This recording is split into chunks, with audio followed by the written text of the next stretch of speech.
sesuai. Kalau kata dia kata tak sesuai, sebab kami kena ada rujukan kepada SPRM tentang bank, tentang bank berduit now, adakah kena rujuk polis ke.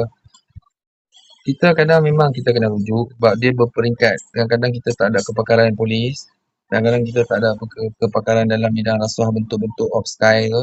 Polis pun tak ada macam tu. Tapi polis ni kebanyakan dia akan guna modus-modus bank atau operasi. Kebanyakannya yang boleh menindas sampai golongan peringkat atas lah kan. Golongan-golongan yang bawah ni jarang berlaku macam tu. Kerana dia buat satu laporan untuk pemegang polisi orang yang hilang. Misalnya.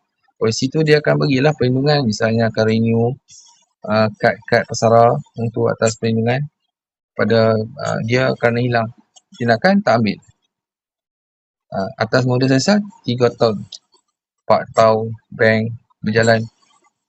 Walaupun bank tu tak guna ke, dia nak tunggu apa? Nak tunggu orang masuk trap.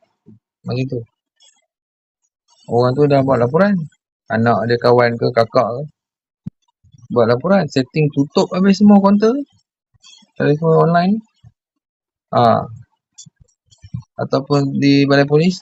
Buat laporan tak boleh. Tu, nampak.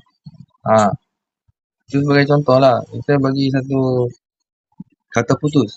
Kita kata jenayah meliputi pelbagai-bagai. Kalau kata misal risikan. Kalau kata bukan duit now, kena dibuat enforcement. Ataupun kaitan dengan bank-bank macabi yang kaitan dadah. Penjualan sindiket dadah yang berselindung. Dadah bukan sindiket. Dealer dia tak sama leader dengan proses ni. Ini proses. Masa isu Cina tu kan. Tapi bila disebut nama dia, kebanyakannya ditolak lah. Orang-orang tu kita tengok ada pegawai-pegawai jaga dia. Barang-barang rampasan di tempat-tempat yang kita tahu tu. Tempat tu memang area dia. Area kawasan ataupun dijaga dia akan ambil kes tu betul. Dan dia akan bawa dengan lori-lori polis lah. Bawa simpan tempat-tempat yang kawangan dia. Jadi kita akan tahu lah. Kalau pihak-pihak dia kata tadi saya tengok barang tu kena rampas 40 kotak. Tapi sampai sana tadi berapa? 2 kotak. 2 kotak lah ni. Mana lagi? Dia kata dia bawa pergi ke cawangan lain. Cawangan dia semua bapak dia punya ke. Polis tu dia nak kursi gelap. Masa tu. Daring. Narkotik. Sampai awal. Tapi dia tak kata lagi. Dia datang. Baru dah semua ada baru kata betul. Dah kata buka tengok apa dalam. Lepas tu semua pakai tengok. Bukan ada siapa pecah rumah tu masuk lompat ambil tukar ke apa. Tak ada. Memang dia kata macam tu. Tepi pintu tu pun plastik hitam tu semua. Bukankah kamu di Facebook tu dulu tulis geng plastik hitam. Tak puasa apa semua. Kamu ke Zarin kan? Tapi kita kata kalau tak selesai ataupun selesai. Bila harta diselesai, harta ni buat kita minta buat isytihar harta pada mana-mana pihak. Kita jangan sebut. Ada setengah pihak dia tak sebut tu maknanya dia pacul. Kalau tak orang masuk pagar kita, buah pun saya cakap dulu, masuk terjuntai buah rambutan ke, kita ambil. Kita dikatakan boleh ambil ataupun halal buah tu. Kecuali apa? Kecuali lah buah tu dalam pagar orang.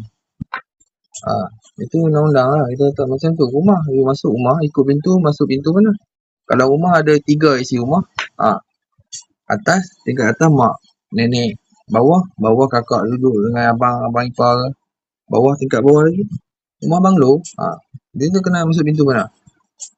Fikir tengok. Kamu nak guna siapa rambut? Kamu nak guna yang kahwin dengan kerani. Siapa kerani? Nama apa? Atikah. Ataupun si Roziah ke. Jadi kena masuk ikut saluran tu suami dia. Jangan pergi masuk ke Roziah pula. Kamu nak guna dia dah kahwin, kamu kena jumpa dia. Minta izin dulu. Minta dia tak boleh kalau macam ni susah. Nak cakap suami dia tu payah sikit. Nak pegang telefon dia pun payah, nak check apa-apa, nak minta keluar duit. Nak ubah pindah bil TNB pun susah. Niat tu untuk apa? Niat tu dia nak lupus bukti lah. Ataupun simpan barang bukti yang lama tu. Tapi kita kalau tahu kes ni, kita bukan siasat kes kecil. Di bawah seksyen 14 411 ke.